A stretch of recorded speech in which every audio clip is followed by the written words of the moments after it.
செல்லகிளி, எனக்கு என்னமோ சாமி தூரம் வந்துட்டு போனதெல்லாம் அவ்வளோ சாதாரணமாக எடுத்துக்க முடியல. அவங்ககிட்ட பணம் இல்லைன்னு நல்லா தெரியும். அப்படி இருந்தும் வீடேறி வந்து இவ்வளோ தூரம் பேசிட்டு போறான்னா எனக்கு ஒன்றும் புரியல. அவன் ஒரு பைத்தியக்கார பையன். போட்ட போதையில ஏதோ ஒண்ணு உளறிட்டு போயிட்டான். அத போய் பெருசா எடுத்துக்கிட்டு எனக்கு தெரிஞ்சு அண்ணி சாமிதுரையை திட்டிட்டு வந்தது இல்ல, அதுக்கு பதிலா வந்துட்டு போயிருப்பான்னு தோணுது. இல்லை செல்லகிளி, அவன் மட்டும் தனியாக வந்துட்டு போயிருந்தானா நான் இதை சாதாரணமாக எடுத்திருப்பேன். கூட அன்னத்தையும் கூட்டிட்டு வந்தான் பாத்தியா, என்ன அதான் யோசிக்க வைக்குது. செல்லகிளி, அவன் இவ்வளோ ஸ்ட்ராங்கா பேசுறான்னா அவனுக்கு பின்னால குணம் இருக்கான்.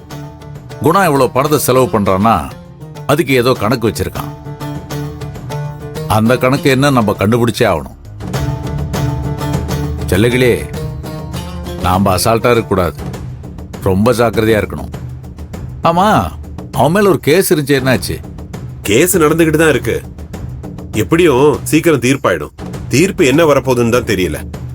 ஆனா அவன் இப்ப வரைக்கும் பாம்பே போகல. இங்கதான் சாமி துறையோட சுத்திக்கிட்டு இருக்கானா.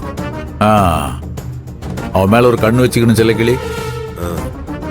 சரவணன் எங்க போனாலும் தனியா போகணும்னு சொல்லி வை, பாத்துக்கலாம்.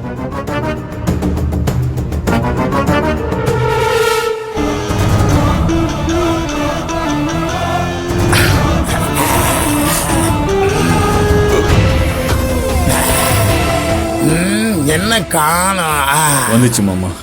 இந்தாடா கொடுக்க. என்னது? பார்த்தா தெரியல, ஆம்லேட்டு.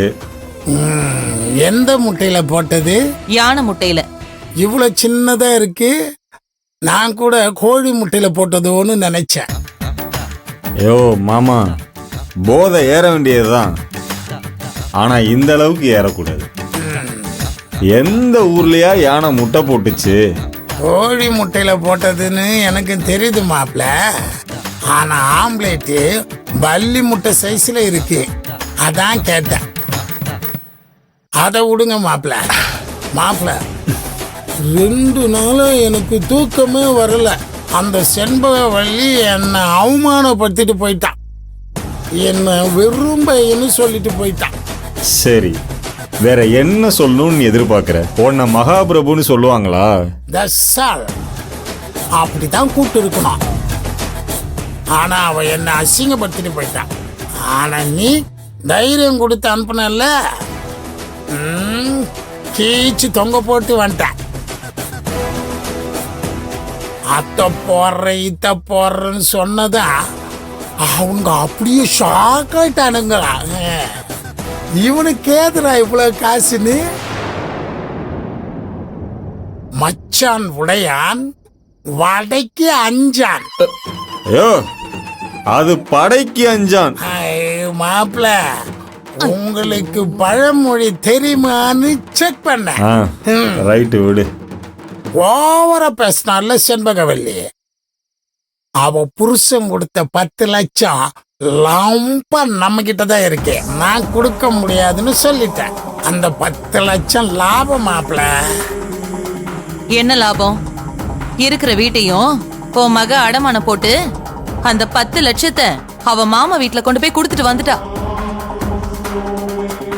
வீடும் நமக்கு இல்ல, அப்ப நட்டம் யாருக்கு? உனக்கு அக்கா சொல்றது புரியுதா? அதிகமா போதை ஏறினா உலகத்துல யாரு என்ன பேசினாலும் புரியும். ஆனா பொண்டாட்டி பேசினா மட்டும் புரியவே புரியாது. Excuse me. ஐயோ மாமா, அப்பப்ப இங்கிலீஷ்லாம் வேற பேசுற. மாப்பிள, நீ இருந்த ஜெயில ஹிந்தி கத்துக்கிட்ட, நான் இருந்த ஜெயில இங்கிலீஷ் கத்துக்கிட்டேன். மாப்பிள, எதுக்குன்னு கேள. எதுக்கு மாமா? 4 வெள்ளைக்காரங்களுக்கு துணி துவைக்க இங்கிலீஷ் கத்து கொடுத்தானுங்க, அதான். சரி, அதை விடுங்க மாப்பிள. உங்களை நம்பி வாக்கு குத்துட்டேன். சபையில என் மூக்க அறுத்துற மாதிரி பண்ணிடாதீங்க. எல்லாம் ரெடி பண்ணணும். நீ அதை பத்தி ஏன் கவலைப்படுற? பணம் ரெடி ஆகும், உனக்கு வரும். நீ வெயிட் பண்ணு. சரி மாப்பிள.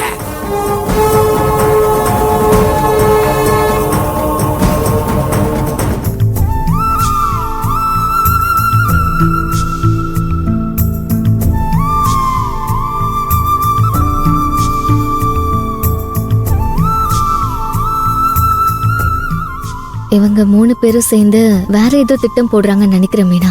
அக்கா எதை வச்சு அப்படி சொல்ற? ஒரு கல்யாணம் நடக்கணும்னா ஒரு பயம் வந்து பதட்டமும் பெத்தவங்க மூஞ்சில இருக்கணும்.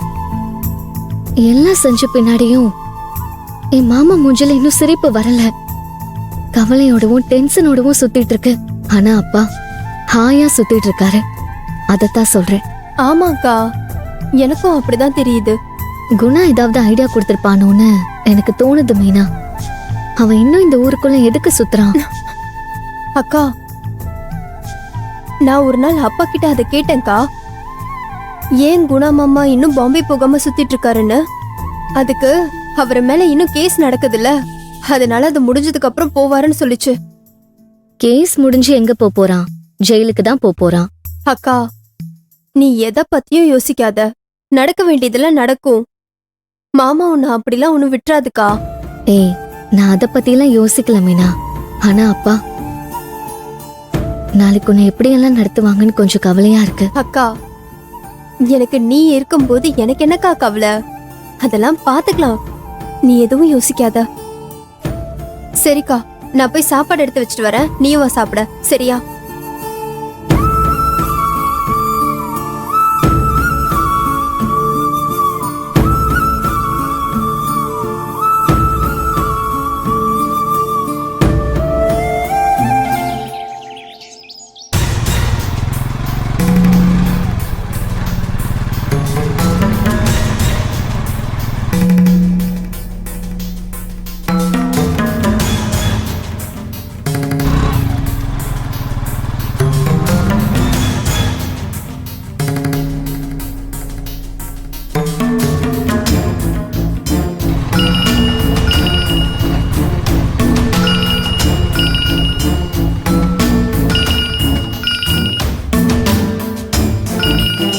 என்னடா இது? யார் இந்த நேரத்துல? மாப்பிள சொல்லுங்க மாப்பிள. சாமி, எவன்டா அவன் என் பேரை சொல்லி கூப்பிடுறது? சாமி அங்க நிக்காதீங்க. சேரு சகதியுமா இருக்கு. நீங்க வேற கலர் சட்டை போட்டுக்கிட்டு சும்மா பல பல பலன்னு இருக்கீங்க. போற கார்காரன் மொத்த சேரையும் வாரி கொட்டிட்டு போயிட போறான். மாப்பிள ஒரு நிமிஷம் இருங்க மாப்பிள. இதெல்லாம் சமூக சேவை சாமி, காசெல்லாம் வேணாம்.